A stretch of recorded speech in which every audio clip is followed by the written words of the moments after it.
Hey, I'm Guy. I'm John. Welcome to our YouTube channel. Subscribe to it. Give this video a like. Like that video, check out our podcast in the description. Well, I don't think there's a better time to be a rookie quarterback in the NFL. I don't think there's been a better year in the history of the sport than 2020. You might say, well, you got no camp. It's weird. Offense is more than ever set up for you to step into the league and thrive. And the other part of it is you go on the road and you can hear your coach in your helmet. Justin Herbert can go to the Superdome, set a Monday Night Football rookie record 4 passing touchdowns, and guess what? Every play call that came into his helmet, he could hear. There wasn't a crowd. Now, maybe you'd say, no, Herbert, he would have done the same thing if the Superdome was packed. Maybe, but I think one thing we've established in the history of sports, home field advantage matters, largely because crowds matter. John, I think would be a wasted opportunity if Tua Tagovailoa doesn't step on the field for the Miami Dolphins this year because, they're chasing AFC wildcard spot. And I don't blame them. They just blew out the 49ers. They look good. But I think the worst thing they can be is good enough not to play Tua because I think this is the perfect year for a rookie quarterback to play. Well, I know you get this question all the time, and I get a bunch of people like, how do I get into sports media? How do I start a podcast? I'm like, well, there's never been an easier time. There's YouTube. There's just start your own podcast. There's Instagram. Just start doing shit. Put your takes up there. Just start doing it. Think about all the reps you had growing up. You had to luckily Davis High built this ability for you to call a football game in high school, which was probably ahead of the curve in the early 2000s. But Davis Community Television gets a lot of the credit, but Davis High was a partner. Yeah, but in 1992, that wouldn't even have been an option. In 2020, there's never been an easier landing spot for people that want to talk or do anything creative, just creative in general. You showed me this deal of the Scooter Magruder, this chick version that ESPN hired. You could just get famous on fucking TikTok. The dude with the feathers in his head, with the grape juice. I mean, boom, got a car. He's got famous. One TikTok, It's just there's never been more options. Just start doing stuff. Eventually something's probably going to pop if you're talented enough. I told you the moment with the Tyrod Taylor thing, I just think my philosophy in general, definitely these last couple years, it's been offense has never been easier to play. They can't hit the quarterback. They can't hit the wide receivers over the middle. Every single one of these coaches now, every single one of these offensive coaches are studying the college game. They are studying it, not running like Mike Leach humbled a little bit against. How many points you say he scored against 2. Kentucky? Those are not offensive points. They don't let you score a 2-point conversion without a touchdown. Did KJ Costello have a good game? 4 picks, got benched. Okay, so it did not go well. They're not running just the air raid, but they run the college concepts, right? And they integrate it into their system. So it used to be when we were growing up, the reason they said it takes time is because the offense was dramatically different. And I saw it when I lived with you at Fresno State as it shifted, right? Half the teams were running spread concepts, but a small percentage of people still ran the pro-style offense because everyone in the NFL ran the pro-style offense. And I remember being at Fresno State. That's why the football fucking people in the NFL love Pat Hill. He ran their offense. To think how antiquated that, at the time, it was true. In 2020, no one talks like that, right? Once USC was the last one. It was I don't know, we've always been a pro-style offense.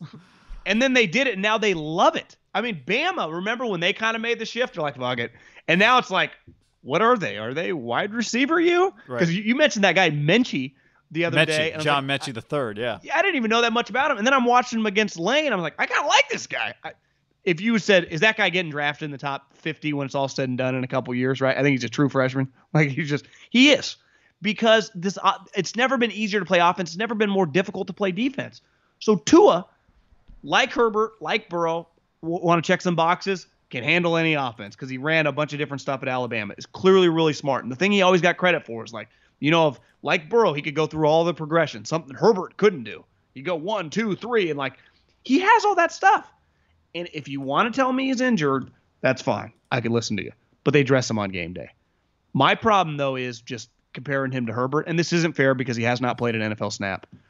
You couldn't watch the Monday night game or really the last 2 games with Herbert and close your eyes and envision Tua being that good in the NFL. I can't. I don't know about you. It's hard. I mean, it's because he's not really an evasive runner, right? He's not going to run away from NFL defensive ends. Well, he's getting caught in college. Well, it's how he got hurt, right? But I just think there is The problem for now they're 2-3, so it's not like they're great, but they just scored 43 points on the 49ers. They got the Jets this week, so they're probably going to be a 3-3 football team because I think the Jets are the worst team in at least the last decade. The Miami Dolphins are an 8-point favorite in the middle of October.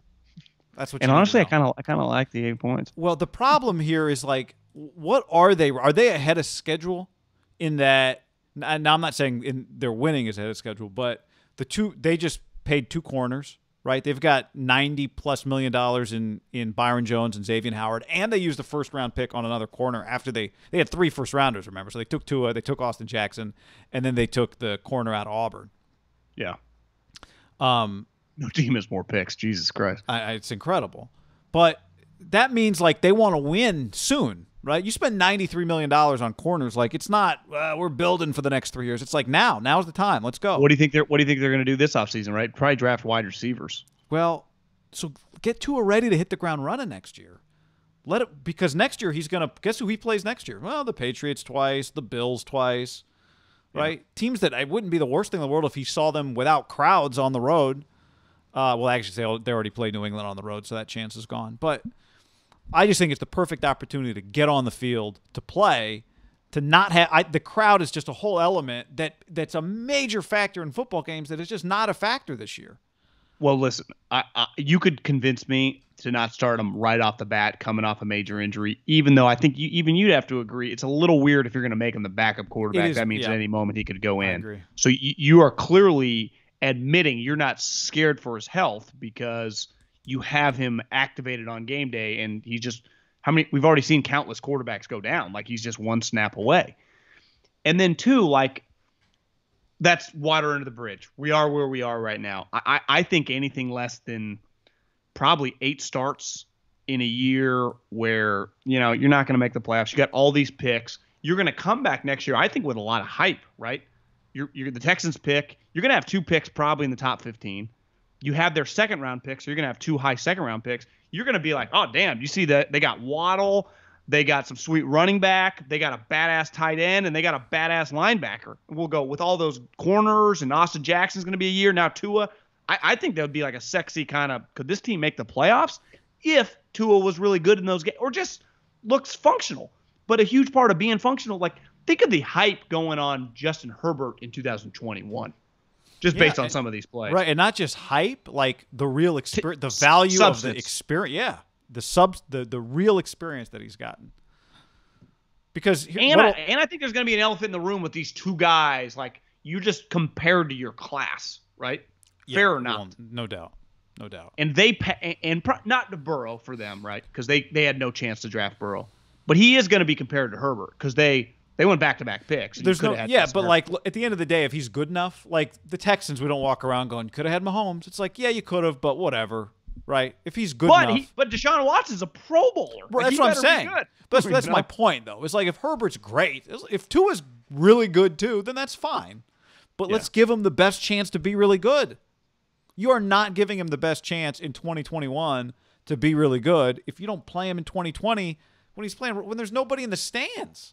Like, to me, if you said, gun to my head, had to put money on it, do you think he gets, like, over-under? Like, I think it kind of feels like they want to get him just, like, a couple starts, not, like, 8 or 10. Yeah, doesn't it feel like they just give him a throwaway? I don't blame a team for wanting to win football games, but it feels like they want to win football games. And Fitzpatrick is clearly an NFL starter.